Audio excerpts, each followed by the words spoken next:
Well, howdy there, folks. It's John Pelham again. Pastor Justin and I got started on a conversation the other day, And Justin's still talking. And Justin still hasn't stopped.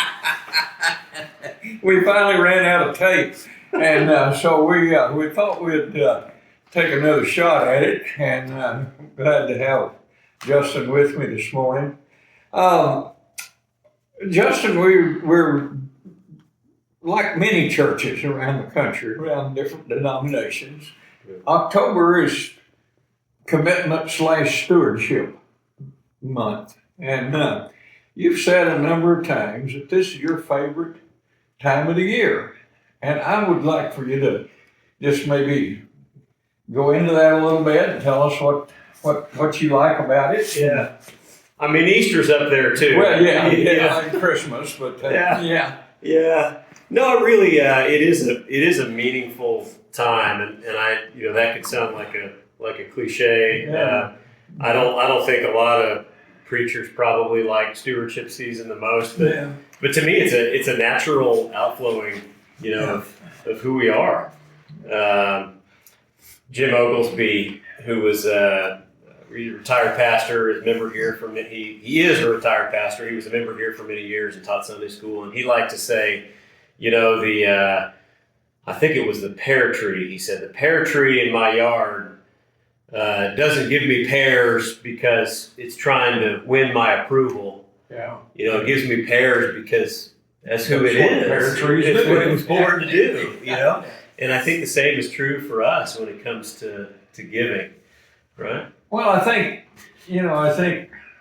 oh no, the preacher's going to ask us for money. I think that's kind of what that's come to mean to a lot of people. And that's not, we talk about commitment, we talk about stewardship.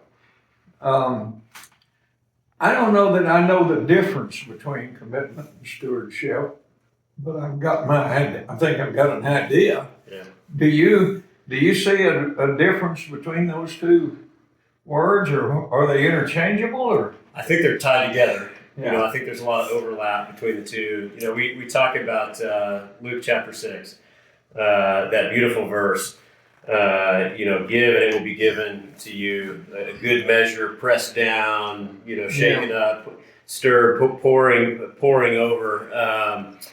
So we are blessed. We are blessed. And I said in Sunday school the other day that we have this tendency, I think, even as Christians, as people of faith, we have this tendency to think about stewardship, maybe to think about faith in general, as kind of, the term I used was window dressing on our lives. We're gonna go about. We've got a list of things to do. We got our lives to live, and if we have time, once we've checked all the boxes on the list, maybe we'll go to church on Sunday if we got everything else done. Yeah. We will. We think about our resources of time and energy and money, and gosh, I've got 17 things I need to use all that for. And then if I got a little bit left at the end, then, then maybe I'll give, right? When in fact, it's not like that, John. No. Faith, stewardship is meant to be a completely different way of seeing everything, right? It's not that we do the life that we have and then being Christians kind of makes all that a little bit better, right? It's a completely different way of understanding everything, right? When we receive the gift of life in Christ, it ought to completely, it changes us. It's a whole new life. It ought to change how we see the world, how we see ourselves, our place in this world, and my claim is that what we ought to do, instead of getting to the end of the list and then seeing what else we have to give, is we ought to see everything through the lens of faith. We ought to start there, okay, and then ask ourselves, all right, God has given me this amazing blessing of the chance to participate in God's kingdom building purposes. All right. So how can I use all of it? Mm-hmm. How can I use all of it to participate in that? And how can I give myself away? How can I manage everything that I've got with the primary goal of the emergence of Christ's kingdom on this earth? Well, kind of what you're saying, I've looked at commitment and stewardship as being sort of, as you say, two parts of the same entity. Yeah. We commit at the beginning of our campaign, Yeah. for example.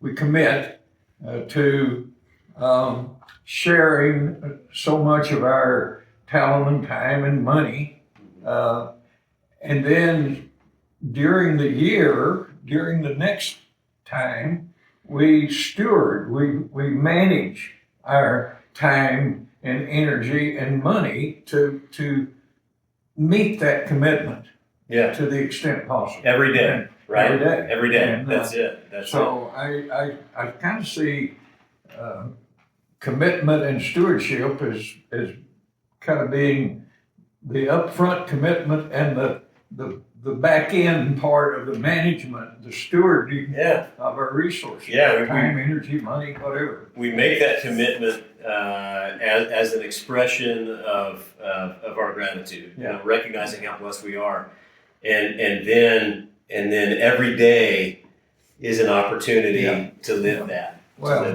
Recognizing that our blessing, God, every day is the more we pour out, the more God is pouring in. Well, on a very, I don't know, crass side of it, we make our church budget based on our commitment. Right. We decide kind of what we feel like we're going to get in as income for the church, and we make our budget on that basis. That's And, so the stewardship part of it is, making sure that we get the funds necessary to meet that budget. Yeah.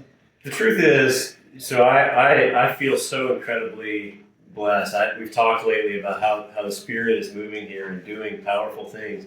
And ministry is expensive. I mean, doing what we do is expensive.